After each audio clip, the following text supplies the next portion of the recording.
किसान माधव एक छोटे से गांव में रहता था।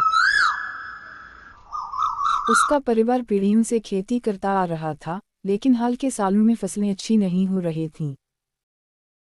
गांव के बाकी किसान उधार लेकर बड़े बड़े साधनों का इस्तेमाल कर रहे थे, लेकिन माधव ने हमेशा ईमानदारी और सच्चाई से काम किया।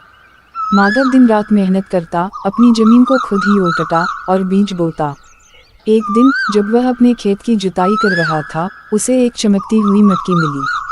उसने मटकी उठाई और तभी उसमें से एक जादुई आवाज आई। माधव, मैं खेतों की देवी हूँ, आवाज ने कहा। तुम्हारी ईमानदारी और मेहनत से मैं बहुत प्रसन्न हूँ। यह मटकी तुम्हें एक बार मौका देती है। जो भी फसल तुम बो, वह सोने की हो जाएगी।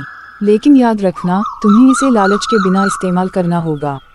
माधव खुशी से झूम उठा, लेकिन उसने सोचा, अगर मैं सोने की फसलें उगाऊं, तो मैं सिर्फ अमीर हो जाऊंगा, पर बाकी गांव के लोग भूखे रह जाएंगे।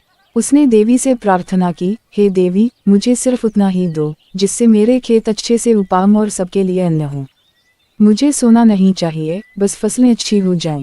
देवी ने उसकी प्रार्थना सुनी और कहा, तुम्हारी सोच बहुत महान है, माधव। अब तुम्हारे खेतों में हमेशा भरपूर और सबसे अच्छी फसल होगी। इसके बाद माधव के खेतों में ऐसा अनाज उगने लगा जो कभी खराब नहीं होता था।